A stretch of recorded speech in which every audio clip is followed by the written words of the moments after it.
ಇದೇನಿದು ಮಾನವರ ಧ್ವನಿ ಕೇಳಿಸುತ್ತಿದೆಯಲ್ಲ? ನಮ್ಮ ಲೋಕದಲ್ಲಿಯೇ ಇರಬೇಕು.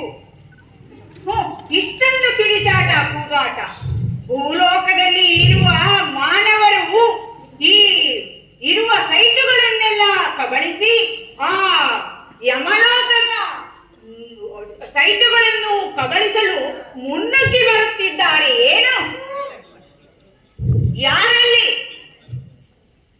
ಏನು ನಮ್ಮ ಯಮಭಟರನ್ನು ತೂಗಡಿಸುತ್ತಿದ್ದಾರೆಯೇ?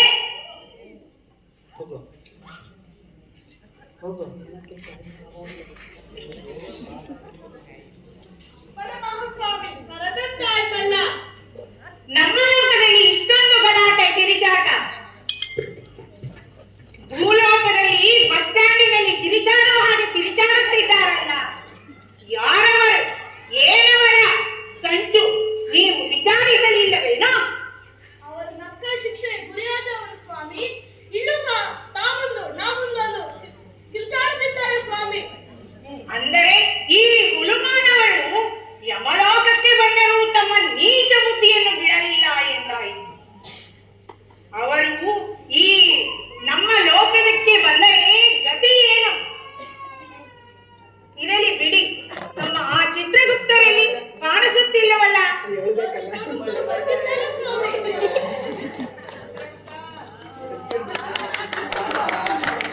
ನಮಸ್ಕಾರ ಯಮಲೋಕದ ಒಡೆಯನಿಗೆ.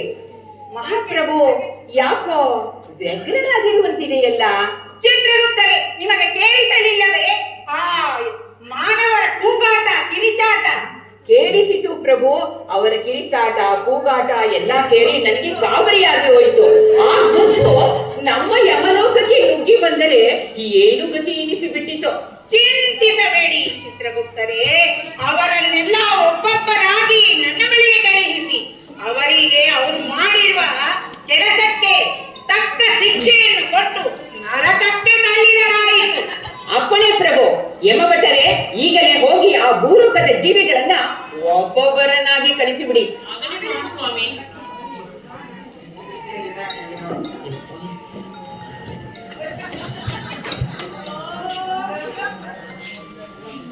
ಭಟರೇ, ಅವನನ್ನು ಬಿಟ್ಟು ನಿಮ್ಮ ಕೆಲಸ ನಿರ್ವಹಿಸಲು ಹೋಗಬಹುದು.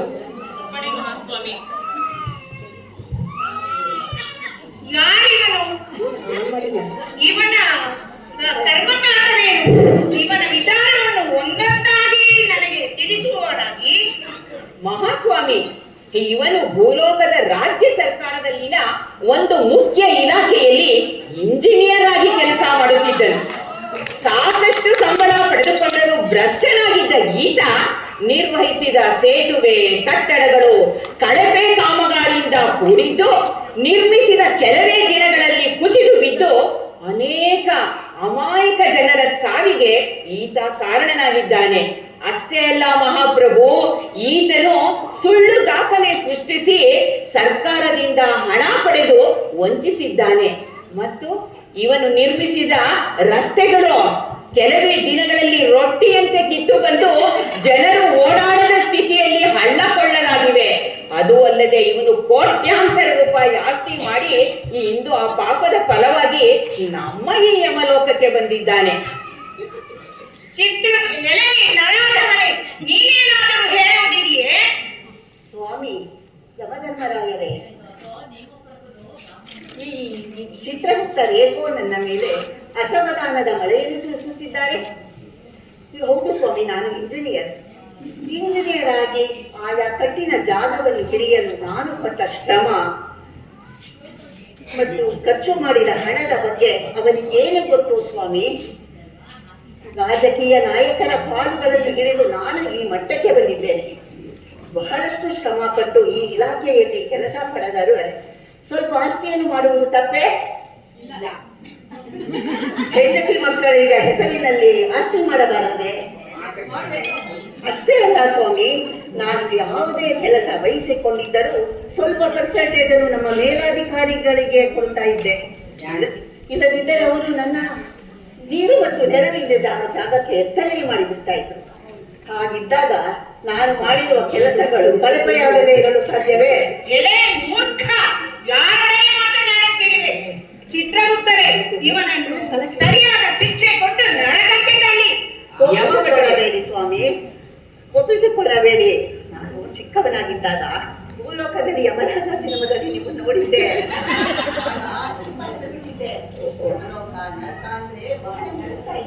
ಈಗ ನೋಡಿ ನಿಮ್ಮ ಲೋಕಕ್ಕೆ ಬಂದು ನಿಮ್ಮ ಮುಂದೆ ನಿಂತ್ಕೊಂಡು ಮಾತಾಡೋದು ನನಗೆ ಬಹಳ ಆನಂದ ಆಗ್ತಾ ಇದೆ. ಯಮಭಟರೇ, ಈ ಮಾನವನನ್ನು ಕುದಿಯುವ ಎಣ್ಣೆಯಲ್ಲಿ ಮುಳುಗಿಸಿ ಅದೇ ಇವನ ಪಾಪಕ್ಕೆ ತಕ್ಕ ಶಿಕ್ಷೆ. ಸ್ವಾಮಿ, ನಾನು ಬೇಕಿದ್ರೆ ಎಲ್ಲ ಕೆಲಸವನ್ನು ಮಾಡಿಕೊಡ್ತೇನೆ, ಸೇತುವೆ, ರಸ್ತೆ ಎಲ್ಲವೂ ಉಚಿತವಾಗಿ ಮಾಡಿಕೊಡ್ತೇನೆ. ನರಕದಲ್ಲಿ ಹರಿಯುತ್ತಿರೋ ಬೈತರಣಿ ನನಗೆ ಸೇತುವೆ. ಯಾಕೋ ಈ ಇಂಜಿನಿಯರು ನಿಮ್ಮನ್ನು ಕೂಡ ಒಳ ಹಾಕೊಳ್ಳಕ್ಕೆ ನೋಡ್ತಾ ಇದ್ದಾನೆ. ಹುಷಾರು. ಭಟರೇ, ಇವನನ್ನು ಎಳೆದುಕೊಂಡು ಹೋಗಿ. ಇವನೇನಾದ್ರೂ ನಿಮಗೂ ಪರ್ಸೆಂಟೇಜ್ ಆಸೆ ತೋರಿಸಿ ಬಿಟ್ಟಾನು.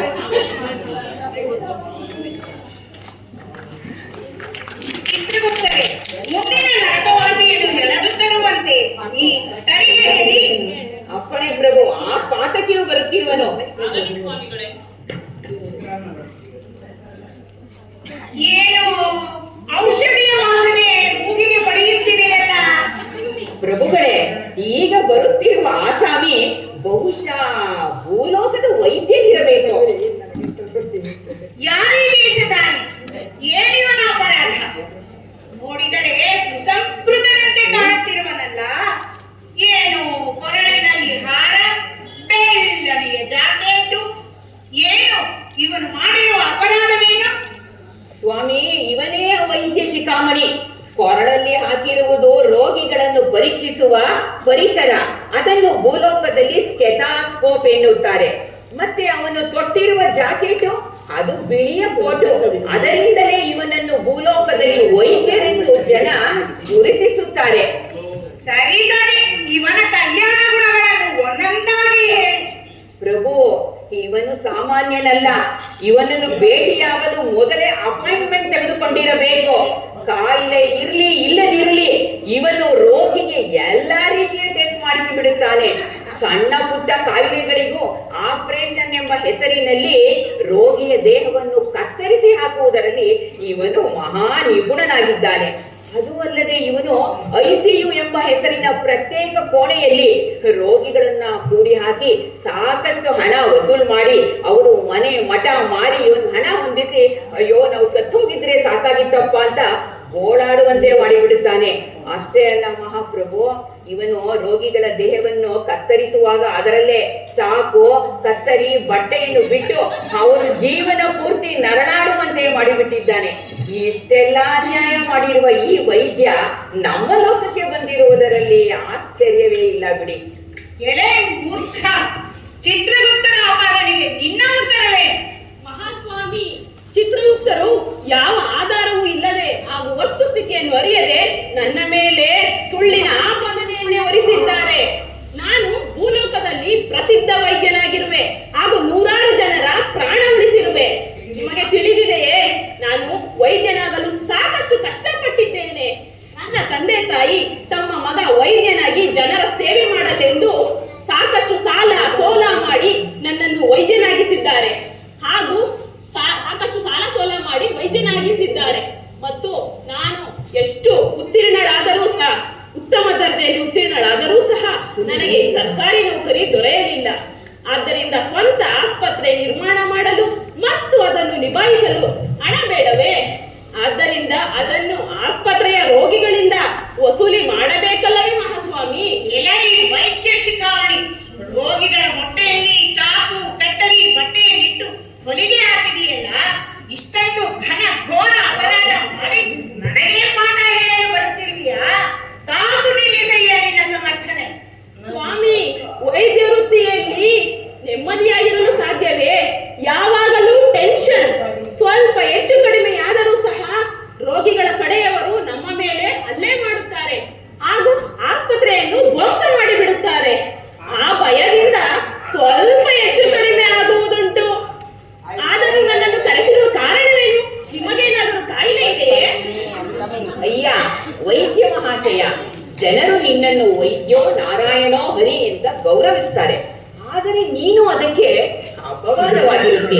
ನಿನ್ನ ಸಮರ್ಥನೆ ನ್ಯಾಯವಲ್ಲ ಬಿಡು. ನಿನ್ನ ಆಸ್ಪತ್ರೆ ಸೇರಿದವರು ಮನೆಗೆ ವಾಪಸ್ ಬರಲ್ಲ ಅಂತಾರಲ್ಲ, ಇದು ನಿಜವೇ? ಶಿವ ಶಿವ, ಅವರ ಆಯಸ್ಸು ಮುಗಿದು ಯಮಕಿಂಕರರ ಕೃಪಾ ಕಟಾಕ್ಷ ಅವರ ಮೇಲೆ ಬಿದ್ದರೆ ನಾನೇನು ಮಾಡಲಿ ಮಹಾಸ್ವಾಮಿ? ಚಿತ್ರಗುಪ್ತರೇ, ಇವರ ಮಾತನ್ನು ಕೇಳುತ್ತಿದ್ದರೆ ನಾನೇ ರೋಗಿಯಾಗಿ ಇವನ ಹಾಸ್ಪಿಟಲ್ ಸೇರುವುದರಲ್ಲಿ ಆಶ್ಚರ್ಯವೇ ಇಲ್ಲ. ಇವನಿಗೆ ತಕ್ಕ ಶಿಕ್ಷೆಯನ್ನು ವಿಧಿಸಲೇಬೇಕು. ಎಲೆ ಖಡರೆ, ಇವನಿಗೆ ಈ ಕಣ್ಣುಗಳನ್ನು ಆ ಕಬ್ಬಿಣದ ಸಲಾಕೆಯಿಂದ ತೀರಿಸಿದೆ. ಆಗಲಿ ಮಹಾಸ್ವಾಮಿ. ಕಿಂಕರರ ಎಳೆದೇನೆ ಇವರನ್ನು. Leave me. Let me go.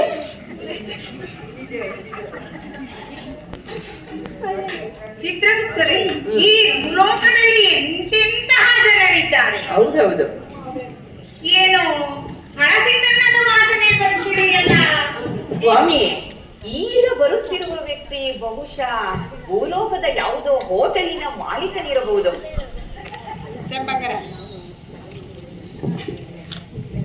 ಕಿಂಕರರು ಎಳೆದುಕೊಂಡು ಬನ್ನಿ ಅವನ.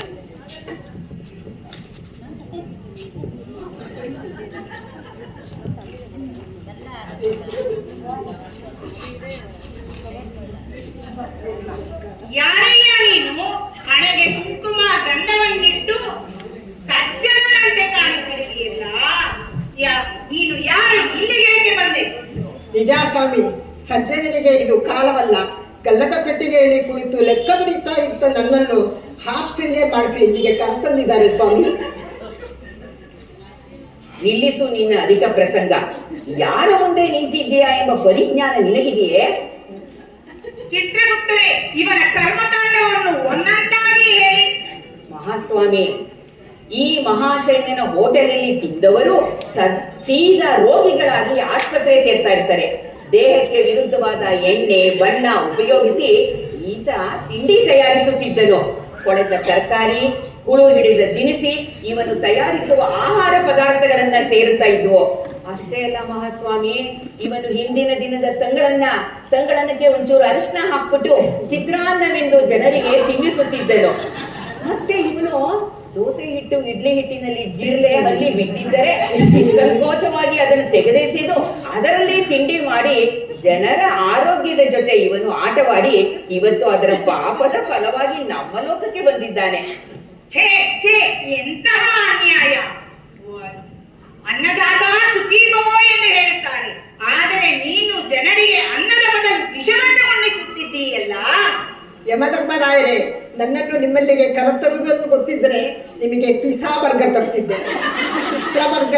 ಚಿತ್ರದುರ್ಗರಿಗೆ ಸ್ಪೆಷಲ್ ಫ್ರೈಡ್ ರೈಸ್ ತರ್ತಿದ್ದೆ. ನಮ್ಮ ಹೋಟೆಲ್ನಲ್ಲಿ ಚಾಟ್ಸ್ ತುಂಬಾನೇ ಫೇಮಸ್. ಚಿತ್ರಗುಪ್ತರು ನನ್ನ ಮೇಲೆ ಇಷ್ಟೊಂದು ಆಪಾದನೆ ಮಾಡುತ್ತಾರಲ್ಲ, ನಮ್ಮ ಕಷ್ಟ ನಿಮಗೆ ಏನು ಗೊತ್ತು ಸ್ವಾಮಿ? ನಿಮ್ಮ ಲೋಕದಲ್ಲಿ ಕೂತು ಆಯಾಗಿ ಲೆಕ್ಕ ಬರೀತಾ ಇರ್ತೀರ. ಭೂಲೋಕದಲ್ಲಿ ಆಹಾರ ಪದಾರ್ಥಗಳ ಬೆಲೆ ಗಗನಕ್ಕೇರಿದೆ. ವ್ಯಾಪಾರದಲ್ಲಿ ಪೈಪೋಟಿ, ಉದ್ಯಮದಲ್ಲಿ ಫಾಸ್ಟ್ ಫುಡ್ ಅವರ ಹಾವಳಿ, ಉದ್ಯಮದಲ್ಲಿ ಪೈಪೋಟಿ ಒಂದೇ ಎರಡೇ. ನಾವು ಏನ್ ಮಾಡಬೇಕು ನೀವೇ ಹೇಳಿ. ಹೌದೌದು. ಆದಾಯ ಇಲಾಖೆ ಆಗಾಗ ದಾಳಿ ಮಾಡಿಸಿ ದುಡ್ಡನ್ನು ಕನ್ಸೂರಿ ಮಾಡುತ್ತಾರೆ. ಪುಂಡರು ಹೊಟ್ಟೆ ತುಂಬ ತಿಂದು ದುಡ್ಡು ಕೊಡದೆ ಹೋಗುತ್ತಾರೆ ಸ್ವಾಮಿ. ಕೇಳಿದರೆ ಹೋಟೆಲನ್ನೇ ಧ್ವಂಸ ಮಾಡುತ್ತೀನಿ ಅನ್ನುತ್ತಾರೆ. ನಾವು ಬದುಕಬೇಕಲ್ಲವೇ? ತಪ್ಪು, ಮಹಾ ತಪ್ಪು. ಹಸಿದು ಬಂದ ಗಿರಾಕಿಗಳಿಗೆ ಈ ರೀತಿ ಮೋಸ ಮಾಡುವುದು ನ್ಯಾಯವೇ? ಎಲೈ ನರಾಧಮನೆ, ನೀನು ಇದಕ್ಕೆ ತಕ್ಕ ಶಿಕ್ಷೆಯನ್ನು ಅನುಭವಿಸಿದೆ. ಚಿತ್ರಗುಪ್ತರೇ, ಇವನಿಗೆ ತಕ್ಕ ಶಿಕ್ಷೆಯನ್ನು ವಿಧಿಸಿ. ಒಟ್ಟರಾಯ್ತು ಬಿಡಿ. ಇವನಿಗೆ ಅನ್ನಾಹಾರ ಕೊಡದೆ ಕುದಿಯುವ ನೀರಿನಲ್ಲಿ ಮುಳುಗಿಸುವ ಶಿಕ್ಷೆಯನ್ನು ಕೊಡಿ ಎಂದು ಭಟರಿಗೆ ಆಜ್ಞಾಪಿಸುತ್ತೇನೆ. ಇವನನ್ನು ಎಳೆದೊಯ್ಯಿರಿ.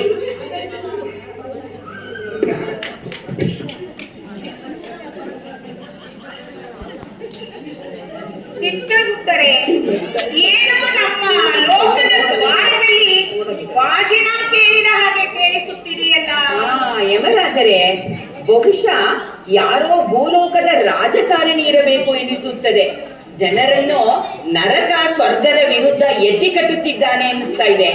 ಮಹಾಪ್ರಭು, ಆ ಭೂತ ನಿಮ್ಮ ಸಿಂಹಾಸನದ ಮೇಲೂ ಕಣ್ಣು ಹಾಕಿದರೆ ಏನು ಗತಿ? ನರಕವಾಸಿಗಳ ಮೇಲೆ ಗ್ಯಾರಂಟಿಯ ಪ್ರಭಾವ ಬೀರಿ ತನ್ನ ಕಡೆ ಮಾಡಿಕೊಂಡು ನಿಮ್ಮನ್ನು ಈ ಸಿಂಹಾಸನದಿಂದ ಕೆಳಗಿಳಿಸಿದರೆ ಏನು ಅಂತ ನನಗೆ ಭಯವಾಗ್ತಾ ಇದೆ. ಮಹಾಸ್ವಾಮಿಗಳೇ, ಕ್ಷಮಿಸಬೇಕು. ಒಬ್ಬ ಅಸಾಮಿ ಭೂಲೋಕದಲ್ಲಿ ರಾಜಕಾರಣಿಯಾಗಿದ್ದಾನೆ. ಇಲ್ಲೂ ಸಹ ತನ್ನ ಪ್ರತಾಪವನ್ನು ತೋರಿಸುತ್ತಿದ್ದಾನೆ. ನನ್ನ ಒಳಗೆ ಬಿಡಿ ಮಹಾಸ್ವಾಮಿಗಳೇ. ಅವನು ಇಲ್ಲದಿದ್ದರೆ ನಿಮ್ಮ ಮೇಲೆ ಎಫ್ಐಆರ್ ಹಾಕುತ್ತೇನೆ ಎಂದು ಕಿರುಚಾಡುತ್ತಿದ್ದಾನೆ. ಕಿಂಕರ, ಹೆದರಬೇಡ. ಆ ದೂರ್ತನನ್ನು ಒಳಗೆ ಕಳಿಸು, ವಿಚಾರಿಸೋಣ.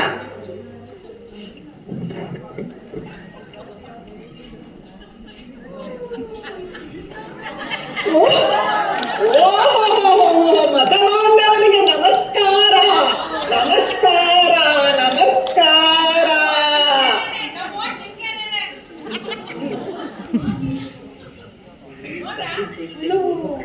ಯಮಧರ್ಮರಾಯರಿಗೆ ನಮಸ್ಕಾರ. ಅಲ್ಲ ಸ್ವಾಮಿ, ಏನೈ ನರಾಧಮನೆ, ಇದನ್ನೇನು ನಿನ್ನ ವಿಧಾನಸೌಧದ ಮೊಗಸಾಲೆ ಅಂದುಕೊಂಡಿ ಏನು? ಸ್ವಾಮಿ ನಮಸ್ಕಾರ. ನಾನ್ ಬಂದಿರೋದು ಇಲ್ಲಿಗೆ ಅಲ್ಲ ಸ್ವಾಮಿ, ನಾನು ಈ ಪ್ರಜೆಗಳ ಪ್ರತಿನಿಧಿ. ನನ್ನ ಯಾಕೆ ಇಲ್ಲಿ ಕರ್ಕೊಂಡ್ ಬಂದಿದ್ದೀರಾ? ನನ್ ಕರ್ಕೊಂಡ್ ಯಾಕೆ ತಪ್ಪು ಮಾಡಿದ್ರಿ? ಪ್ರಭು, ಓಹೋ, ನಿಮ್ ಕುರ್ಚಿ ತುಂಬಾ ಚೆನ್ನಾಗಿದೆ ಸ್ವಾಮಿ. ನಿಮ್ ಕುರ್ಚಿ ಮೇಲೆ ನನ್ ಕಂಡ್ಬಿಟ್ಟು ಇವಾಗ. ಅಲ್ಲ, ಈ ಕಿಂಕರನ್ನ, ಈ ಚಿತ್ರಗುಪ್ತನ ನನ್ ಕಡೆ ಮಾಡ್ಕೊಳ್ಳೋದು ಎಷ್ಟ್ರಿ ಕೆಲ್ಸ ಅಲ್ಲ ಸ್ವಾಮಿ. ನಾನ್ ಭೂಲೋಕದಲ್ಲಿ ಕುರ್ಚಿಗೋಸ್ಕರ ಬೇಕಾದಷ್ಟು ಮಾಡಬಾರ ಕೆಲಸಗಳೆಲ್ಲ ಮಾಡಿದೀನಿ, ಆದ್ರೆ ಕುರ್ಚಿನೇ ಸಿಕ್ಲಿಲ್ಲ ನನ್ಗೆ. ಯಾಕೆ ಹೇಳಿ? ನಮ್ ಪಕ್ಷದವ್ರ ಒಳಜಗಳ ಹೊಟ್ಟೆ ಕಿಚ್ಚಿಂದ ಕುರ್ಚಿನೇ ಸಿಕ್ಲಿಲ್ಲ ಸ್ವಾಮಿ. ಅದಕ್ಕೆ ಈ ಕುರ್ಚಿ ಮೇಲೆ ನಂಗೆ ತುಂಬಾ ಆಸೆ ಆಗಿದೆಯಪ್ಪ. ಪ್ರಭು ಹುಷಾರು. ಇವನು ಹೇಗೆ ಬೇಕಾದರೂ ತನ್ನ ಬಣ್ಣವನ್ನು ಬದಲಾಯಿಸಬಲ್ಲನು. ಸುಳ್ಳನ್ನು ಸತ್ಯವೆಂದು, ಸತ್ಯವನ್ನು ಸುಳ್ಳೆಂದು ತಿರುಗಿಸಬಲ್ಲ ಮಹಾ ಕಪಟಿ ಇವನು. ತಾನು ತನ್ನ ಬಳಗ ಉದ್ಧಾರವಾದರೆ ಸಾಕು ಎಂದು 10 ಜನ್ಮಕ್ಕಾಗುವಷ್ಟು ಆಸ್ತಿಯನ್ನ ಆ ಭೂಲೋಕದಲ್ಲಿ ಮಾಡಿಟ್ಟು ಬಂದಿದ್ದಾನೆ. ಅಧಿಕಾರದ ಕುರ್ಚಿಗಾಗಿ ಈತ ಏನು ಬೇಕಾದರೂ ಮಾಡಬಲ್ಲನು.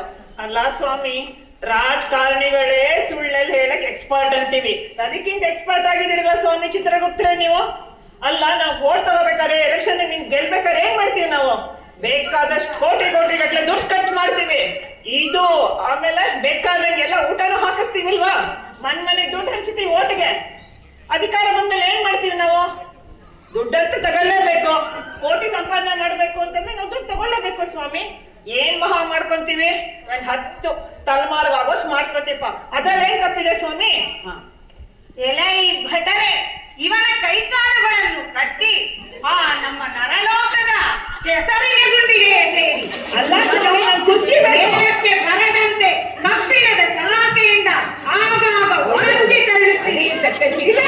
ನಮ್ ಕುರ್ಚಿ ಬರೋರು ನಾನು ಹೋಗಲ್ಲ, ನಮ್ ಕುರ್ಚಿ ಸಿಗೋರು ನಾನು ಹೋಗಲ್ಲ, ನಾನು ಹೋಗಲ್ಲ, ನಾನು ಹೋಗಲ್ಲ, ನಾನು ಹೋಗಲ್ಲ.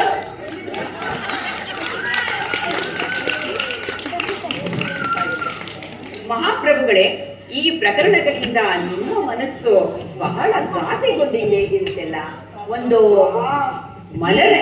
ಭೂಲೋಕದಲ್ಲಿ ಎಂತೆಂತಹ ಜನರಿದ್ದಾರೆ, ಇವರಿಗೆ ನರಕದ ಭಯವೇ ಇಲ್ಲವಲ್ಲ. ಇಲ್ಲ. ಈಗ ನಿಮಗೆ ಒಂದು ಮನರಂಜನಾ ಕಾರ್ಯಕ್ರಮವನ್ನು ಏರ್ಪಡಿಸಿದರೆ ಹೇಗೆ? ಆಗಲಿ, ನಡೆಯಲಿ. ನಿಮ್ಮ ಸಂತೋಷವೇ ನನ್ನ ಸಂತೋಷ. ಭಟರೆ, ಇಲ್ಲಿ ಬರುವವರಾಗಿ ನೀವು ಈ ಕೂಡಲೇ ಇಂದ್ರಲೋಕಕ್ಕೆ ಹೋಗಿ ಅಲ್ಲಿಯ ಪ್ರಸಿದ್ಧ ನರ್ತಕಿ ಮೇನಕೆಯನ್ನ ಕರೆದುಕೊಂಡು ಬರುವವರಾಗಿ.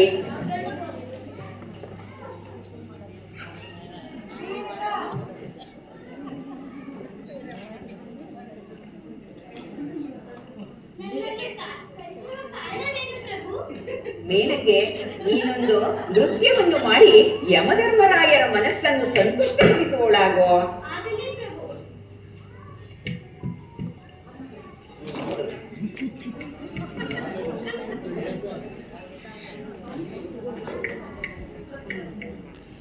ನೃತ್ಯವನ್ನು ಮಾಡುವವರಾರು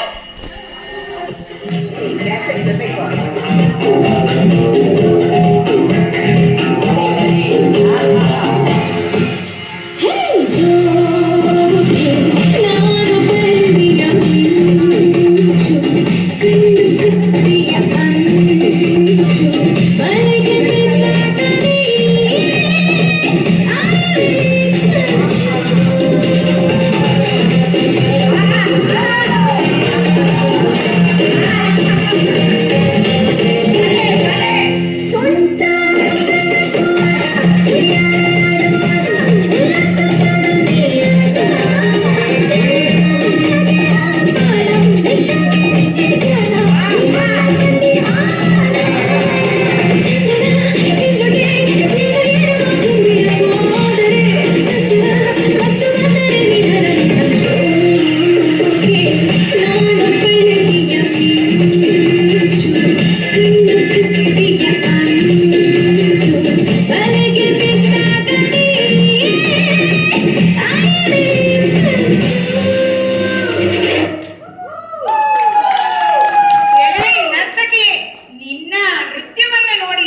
ಗೌರವದಿಂದ ಸೇಫ್ಟಿಯಾಗಿ ಇಂದ್ರಲೋಕಕ್ಕೆ ಕಳಿಸಿಬಿಟ್ಟು ಬನ್ನಿ.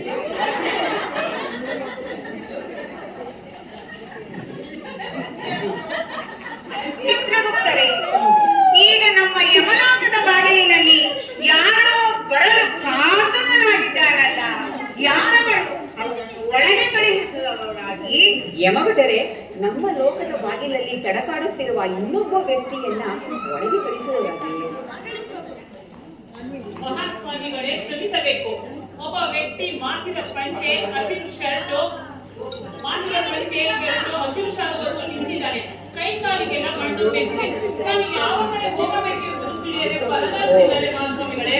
ಆತನಿಗೆ ದಾರಿ ತೋರಿಸಿ ನಮ್ಮ ಮುಂದೆ ಕಳಿಸುವವರಾಗಿ. ಆಗಲಿ ಮಹಾಸ್ವಾಮಿ.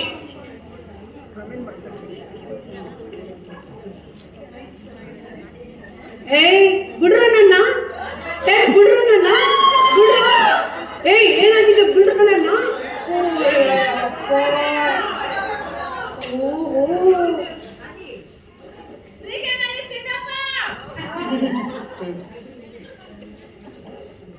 ಇದು ಯಾವರು ಇಷ್ಟೊಂದು ಚೆಂದಾಗದಲ್ಲ? ನಮ್ ಸೀಗೆನಲ್ಲಿನೂ ಚೆಂದಾಗೆ ಐತೆ. ಹೊಲ್ದಾಗ ಕೆಲಸ ಮಾಡ್ತೀವಿ. ಇಬ್ರು ದಾಂಡಿಗೆ ನನ್ನ ಮಕ್ಕಳು ಇಲ್ಲಿ ಕತ್ತಕೊಂಡು ಬಂದ್ಬಿಡೋದ. ಅಡ್ಬಿದೆ ಬುದ್ಧಿ. ಚೆಂದಾಗಿದ್ದೀರಾ ಸಪ್ಪನೆ? ನಾ ಇಲ್ಲಿ ಬರೋದು ಗೊತ್ತಿದ್ರೆ ಒಂದ್ ಚೀಲ ರಾಗಿ ಒಂದ್ ಚೀಲ ಜ್ವಾಳ ತತ್ತಿದ್ನಲ್ಲ. ಸಾಕು ನೋಡಯ್ಯ ನಿನ್ನ ಪುರಾಣ ಇಲ್ಲಿಗೆ ಏಕೆ ಬಂದಿರುವೆ? ನೀನು ಬಂದ ಕಾರಣವೇನು ತಿಳಿಸು. ನಿಂಗೆ ಒಳ್ಳೆ ಕಥೆ ಆಯ್ತಲ್ಲ ಸ್ವಾಮಿ, ನಿಂಗೆಲ್ಲೋ ಮರುಗೋಸ್ತದೆ ತುಂಬಾ. ನನ್ನೂರು ಸಿದ್ದೇನಹಳ್ಳಿ, ನನ್ನ ಹೆಸರು ಸಿದ್ದಪ್ಪ ಅಂತ. ನಂಗೆ ಹೊಲ ತೋಟ ಮನೆ ಎಲ್ಲ ಐತಿ, ಜೊತೆಗೆ ಗಂಡು ಹೆಂಡತಿ ಮಕ್ಕಳು ಅವ್ರೆ. ಚಿತ್ರಗುಪ್ತರೇ, ಇವನ ಮಾತು ನನಗೆ ಅರ್ಥವೇ ಆಗುತ್ತಿಲ್ಲ. ಬಿಡಿ ಪ್ರಭು, ಈತ ಒಬ್ಬ ಸಾಮಾನ್ಯ ರೈತ, ಕಷ್ಟಜೀವಿ. ವರ್ಷವೆಲ್ಲ ದುಡಿದು ಬೆಳೆದ ಬೆಳೆಗೆ ಸರಿಯಾದ ಹಣ ಸಿಗ್ತಾ ಇಲ್ಲ. ಜೊತೆಗೆ ಅಕಾಲಿಕ ಮಳೆ, ಕಾಡು ಪ್ರಾಣಿಗಳ ಹಾವಳಿ, ಪ್ರವಾಹದಿಂದ ರೈತ ಕಂಗೆಟ್ಟು ಹೋಗಿದ್ದಾನೆ. ಅದು ಅಲ್ಲದೆ ಮಧ್ಯವರ್ತಿಗಳ ಕಾಟ ಬೇರೆ, ಮತ್ತೆ ಕಾಡು ಪ್ರಾಣಿಗಳು ಕಾಟ, ಬೆಳೆದ ಬೆಳೆ, ಹಣ ಕೈಗೆ ಬಂದ ತುತ್ತು ಬಾಯಿಗೆ ಬರದಂತಾಗಿ ರೈತ ಹೈರಾಣಾಗಿದ್ದಾನೆ. ಅದು ಒಂದೇ ಇವನ್ನ ಕವಿಗಳೆಲ್ಲ ಅನ್ನದಾತ, ನೇಗಿಲ ಯೋಗಿ ಎಂದು ಹೊಗಳಿಸಿಕೊಂಡ ರೈತ ಇಂದು ಆತ್ಮಹತ್ಯೆ ಅಂತ ಕೃತ್ಯಕ್ಕೆ ಕೈ ಹಾಕುತ್ತಿದ್ದಾನೆ ಮಹಾಸ್ವಾಮಿ. ಚಿತ್ರಗುಪ್ತರೇ, ನೀವು ಹೇಳುವುದನ್ನು ಕೇಳಿದರೆ ನನಗೆ ಇವನ ಮೇಲೆ ಗೌರವ ಮೂಡುತ್ತಿದೆ. ಈ ಗುಮಾಸ್ತಪ್ಪ ಹೇಳೋದೆಲ್ಲ ಸರಿಯಾಗಿ ಐತೆ ಬುದ್ಧಿ. ಕರೆಕ್ಟ್. ರೈತರು ನಾವು ತುಂಬಾ ಕಷ್ಟಪಡ್ತೀವಿ ಬುದ್ಧಿ. ಹೊಲ್ದಾಗೆ ದುಡ್ದು ಅನ್ನ ಹಾಕ್ತಿವಿ ಜನಕ್ಕೆ. ಆ ಪ್ಯಾಟ ಮಂದಿ ನಮ್ಮ ನೋಡಿದ್ರೆ ಹಳ್ಳಿ ಜನ ಮೂ ಮುರಿತಾರಲ್ಲ ಬುದ್ಧಿ.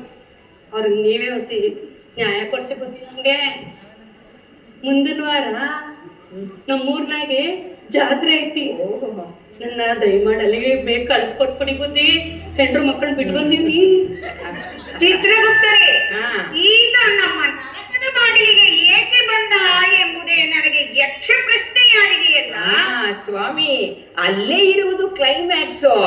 ತಪ್ಪು ಮಾಡಿರುವುದು ನಮ್ಮ ಯಮಭಟರು. ಅಂದರೆ ಅರ್ಥವಾಗುತ್ತಿಲ್ಲವಲ್ಲ. ಪ್ರಭು, ಇವನ ಹೆಸರು ಕಲ್ಲತ್ತಿ ಸಿದ್ದಪ್ಪ.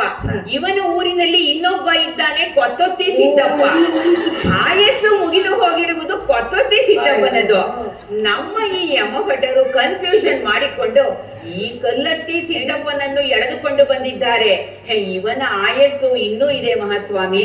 ಅದು ಅಲ್ಲದೆ ಪಾಪ ಈತ ನರಕಕ್ಕೆ ಬರಲು ಕಾರಣಗಳೇ ಇಲ್ಲ. ಎಂತಹ ವಿಚಿತ್ರ ಸನ್ನಿವೇಶ ಚಿತ್ರಗುಪ್ತರೇ. ನಮ್ಮ ಕಿತ್ತಲಿನಿಂದ ಎಂತಹ ಅನರ್ಥವಾಗಿ ಬಿಟ್ಟಿದೆ. ಏನು ಮಾಡುವುದು ಚಿತ್ರಗುಪ್ತರೇ? ಇದಕ್ಕೆ ಸರಿಯಾದ ಒಂದು ಉಪಾಯವನ್ನು ನೀವೇ ಹೇಳಬೇಕು. ಮಹಾಪ್ರಭು, ಇವನನ್ನ ಪುನಃ ಭೂಲೋಕಕ್ಕೆ ಕಳಿಸುವುದು ಬೇಡ. ಏಕೆಂದರೆ ಇವನ ಹೆಂಡತಿ ಮಕ್ಕಳಾಗಲೇ ತಿಥಿಯೂಟ ಮಾಡಿ ಮುಗಿಸಿಬಿಟ್ಟಿದ್ದಾರೆ. ಭೂಲೋಕದಲ್ಲಿ ಆಗಲೇ ಕಷ್ಟ ಕಾರ್ಪಣ್ಯ ಸಾಕಷ್ಟು ಅನುಭವಿಸಿದ್ದಾನೆ. ಆದ್ದರಿಂದ ಇವನನ್ನ ಸ್ವರ್ಗಕ್ಕೆ ಕಳಿಸಿದ ಬಿಡೋಣ. ಚಿತ್ರಗುಪ್ತರೇ, ನೀವು ಹೇಳುವುದು ಸರಿಯಾಗಿಯೇ ಇದೆ. ಈತನನ್ನು ಸ್ವರ್ಗದ ಭಟರ ಬಳಿಗೆ ಕಳುಹಿಸಿ ಅವರಿಗೆ ಒಪ್ಪಿಸಿ ಬಿಡೋಣ. ವಿಷಯ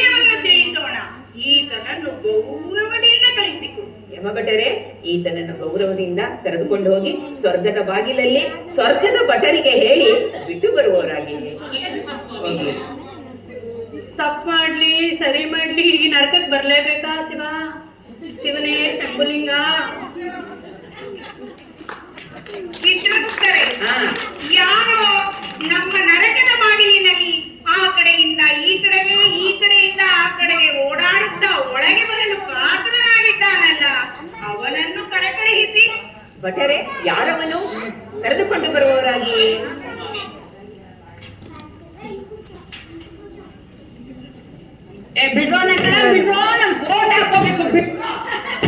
ಹಿಂಗೆ ಆಡ್ತಿದ್ದೀರಾ? ಇದು ಎಲ್ಲಿ ಬಂದ್ಬಿಟ್ಟಿದೀನಪ್ಪ? ನನ್ನ ನ್ಯಾಯಾಲಯ ಅಂತೂ ಅಲ್ವೇ ಅಲ್ಲ. ಚಿತ್ರಗುಪ್ತರೇ, ಯಾರ ಬಿಳಿ ಕೋಟಿನವ ಅವನಿಗೆ ಶಿಕ್ಷೆ ಕೊಟ್ಟು ನರಕಕ್ಕೆ ಕಳಿಸಿದ್ದಾಯಿತು. ಇವನ್ಯಾರು ಗರಿಯ ಕೋಟಿನವ? ಇವನೇನೋ ಅಪರಾಧ ಮಾಡಿದ್ದಾನೆ. ಯಮಧರ್ಮರಾಯರೇ ನಮಸ್ಕಾರ.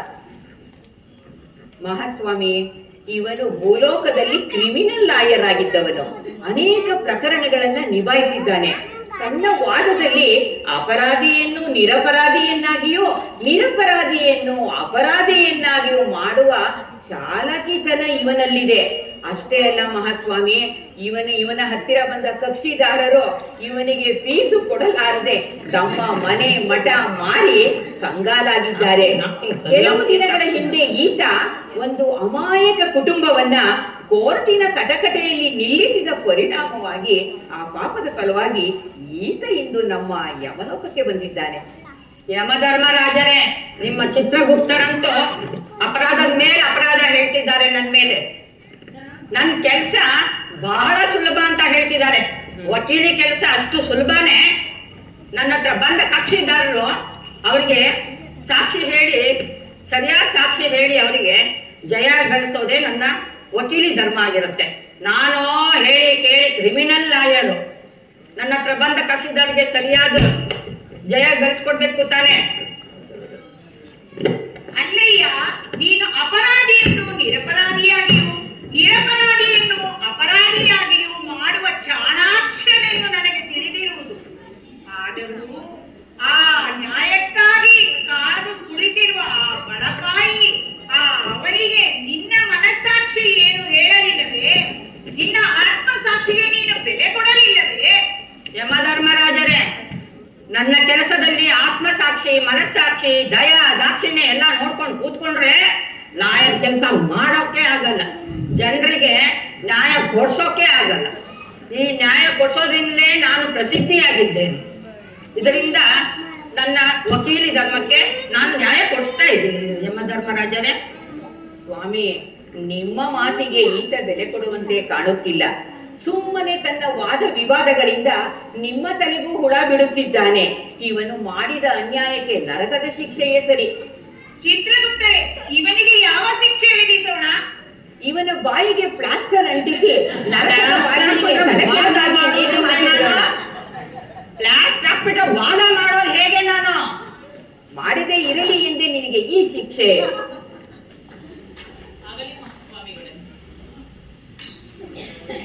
ಬೇಡ ಕಣ್ರೋ, ಕೇಸ್ ಹಾಕ್ಬಿಡ್ತೀನಿ. ಈ ಯಮಧರ್ಮರಾಜನಿಗೂ ಚಿತ್ರಗುಪ್ತನಿಗೂ ಕೇಸ್ ಹಾಕ್ಬಿಡ್ತೀನಿ.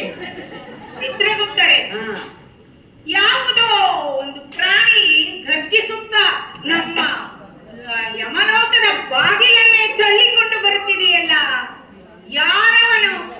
ಇಂತರೇ ಸ್ವಲ್ಪ ನೋಡಿ, ಬಾಗಿಲು ಬಡಗಿಡ್ದು ಹಾಕ್ಬಿಟ್ಟಿತ್ತು. ಆ ಜೀವಿ ಕರ್ಕೊಂಬನ್ನಿ ಅದನ್ನ.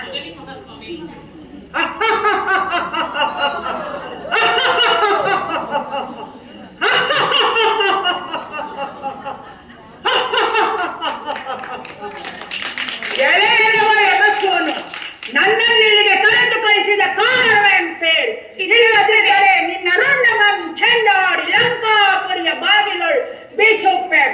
ಇದು ಸತ್ಯ. ಚಿತ್ರಗುಪ್ತರೇ, ಈ ಜೀವಿ ಯಾವ ಲೋಕದಿಂದ ಬಂದಿದೆ? ಮಹಾಸ್ವಾಮಿ, ಇದು ಭೂಲೋಕದಿಂದಲೇ ಬಂದಿದೆ. ಅಲ್ಲಿ ನಾಟಕಗಳಲ್ಲಿ ಮಾಡಿ ಮಾಡಿ ಅದೇ ಡೈಲಾಗ್ ಅನ್ನ ಇಲ್ಲಿ ಉದುರಿಸುತ್ತಿದೆ. ಇವನು ರಾವಣನ ಪಾತ್ರ ಮಾಡುವುದರಲ್ಲಿ ಬಹಳ ಪ್ರಸಿದ್ಧಿಯಾಗಿದ್ದನು. ನಿಜ ಜೀವನದಲ್ಲೂ ಇವನು ರಾವಣನಂತೆ ವರ್ತಿಸಿ ಒಬ್ಬ ಮಹಿಳೆಯನ್ನು ಅಪಹರಿಸಿ ಅತ್ಯಾಚಾರ ಮಾಡಿದ ಫಲವಾಗಿ ಇಂದು ಯಮಲೋಕಕ್ಕೆ ಬಂದಿದ್ದಾನೆ. ನಾಟಕವಾಡುತ್ತಾ ರಂಗದ ಮೇಲೆ ಇವನು ಕುಸಿದು ಬಿದ್ದ ಪರಿಣಾಮವಾಗಿ ನಮ್ಮ ಯಮಭಟರು ಅವನನ್ನ ಇಲ್ಲಿಗೆ ಹಿಡಿದು ತಂದಿದ್ದಾರೆ. ಚಿತ್ರಗುಪ್ತರೇ, ಏಯ್ ರಾವಣ, ನಿನ್ನ ಪ್ರತಾಪ ನನ್ನ ಮುಂದೆ ನಡೆಯುವುದಿಲ್ಲ ಕಣೋ. ಏನಿದ್ದರೂ ನಿನ್ನೆ ವೇದಿಕೆಯ ಮೇಲೆ ಎಲ್ಲ ಮುಗಿದು ಹೋಯಿತು. ಈಗ ಏನಿದ್ದರೂ ನಮ್ಮ ನರಕದ ವಾಸವೇ ನಿನಗೆ ಗತಿ. ನನಗೆ ನರಕವಾಸವೇ? ನನ್ನನ್ನ ಯಾರೆಂದು ತಿಳಿದಿರುವೆ? ಮೂರು ಲೋಕಗಳನ್ನೆಲ್ಲ ಸುತ್ತಿ ರಂಬೆ ಊರ್ವಶರನ್ನು ಕೆಣಕಿ ಆ ಇಂದ್ರಲೋಕವನ್ನೇ ಚೆಲ್ಲಾಡಿ ಉಳ್ಳಾಡಿ ಆ ಇಂದ್ರನನ್ನು ಸಿಂಹಾಸನದಿಂದ ಕೆಳಗಿಳಿಸಿ ಆ ಸಿಂಹಾಸನವನ್ನೇ ಧರಿಸಿದ್ದ ನಾನು ನನ್ನನ್ನು ನನಗೆ ನರಕವಾಸವೇ? ಎಲೈ ಹಿಮಸೋನು, ಕೇಳು. ಪರಮ ಶಿವನ ಪರಮ ಭಕ್ತನಾದ ನಾನು ನನ್ನ ತಾಯಿಯ ಆಸೆಗೋಸ್ಕರ ಆ ಪರಶಿವನನ್ನು ಅಖಂಡವಾಗಿ ಧ್ಯಾನಿಸಿ ತುಂಬಾ ಕಾಲ ತಪಸ್ಸನ್ನು ಆಚರಿಸಿ ಈ ಅವನ ಆತ್ಮಲಿಂಗವನ್ನೇ ಭೂಮಿಗೆ ತಂದು ಈ ಭೂಮಿಯನ್ನೇ ಉದ್ಧಾರ ಮಾಡಿದ ನನಗೆ ನರಕವಾಸವೇ? ನಿನಗೆ ಧೈರ್ಯವಿದ್ದರೆ ಬಾ, ನನ್ನೊಡನೆ ಯುದ್ಧ ಮಾಡು. ಆವಾಗ ನೋಡೋಣ ಯಾರು ಗೆಲ್ಲುತ್ತಾರೆಂದು. ಆ ಸಿಂಹಾಸನ ನರಗೋ ನಿನಗೋ ನಿಶ್ಚಯವಾಗಲಿ. ನರಾಧಮನೆ, ನನ್ನೊಡನೆ ಕಾಳಗವೇ? ಬಾ ನೋಡೋಣ.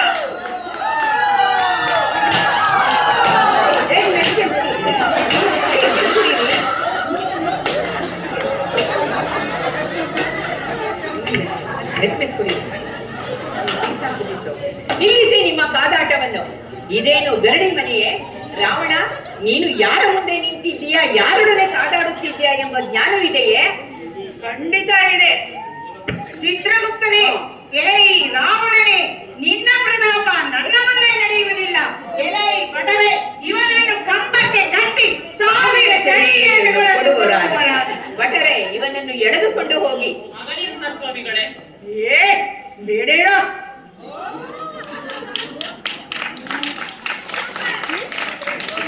ಚಿತ್ರಗುಪ್ತರೇ, ಈ ಭೂಲೋಕದಲ್ಲಿ ಸ್ವರ್ಗ, ನರಕ, ಪಾಪ, ಪುಣ್ಯ ಎಂಬ ಪರಿಜ್ಞಾನವೇ ಈ ಮಾನವನಿಗೆ ಇಲ್ಲವಲ್ಲ.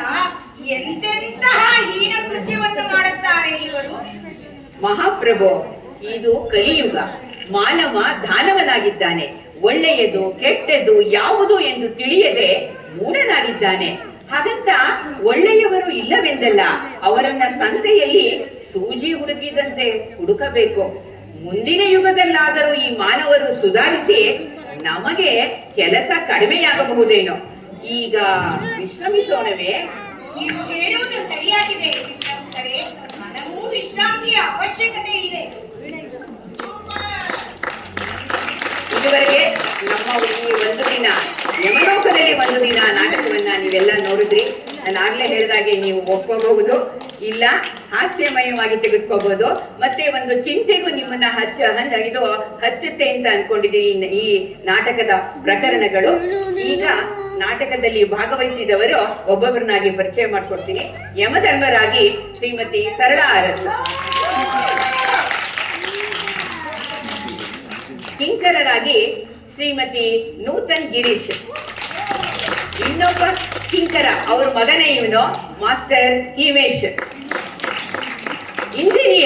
ಇಂಜಿನಿಯರ್ ಆಗಿ ಶ್ರೀಮತಿ ವಂದನಾ ಮುರಳಿ. ಡಾಕ್ಟರ್ ಆಗಿ ಶ್ರೀಮತಿ ಸೌಮ್ಯ ರಾಜೀವ್. ನಮ್ಮ ಹೋಟೆಲ್ ಮಾಲೀಕ ಆಗಿ ನಿಮ್ಗೆಲ್ಲ ತಿಂಡಿ ತಿನ್ಸುವ ಮಾಲೀಕ ಆಗಿ ಶ್ರೀಮತಿ ಕಲಾ ಮಹದೇವ್. ಈಗ ರಾಜಕಾರಣಿಯಾಗಿ ನಿಮ್ಮನ್ನೆಲ್ಲ ರಂಜಿಸಿದವರು ಶ್ರೀಮತಿ ಶಶಿಕಲಾ ಕೆಂಪೇಗೌಡ. ನೆಕ್ಸ್ಟ್ ಮೇನಕೆ, ನರ್ತಕಿಯಾಗಿ ಮೇನಕೆ ಅದ್ಭುತ ನೃತ್ಯ ಮಾಡಿದ ಕುಮಾರಿ ಹಾನ್ವಿ. ರೈತ, ನಿಮ್ಗೆಲ್ಲ ಆಹಾರದ ಬೆಳೆಗಳನ್ನ ಬೆಳೆದು ಇವತ್ತು ನಾವು ಖುಷಿಯಾಗಿ ಊಟ ಮಾಡ್ತಾ ಇದ್ದೀವಿ ಅಂದ್ರೆ ರೈತ ಕಾರಣ. ಆ ರೈತನಾಗಿ ಶ್ರೀಮತಿ ಉಷಾ ನಾಗರಾಜ್.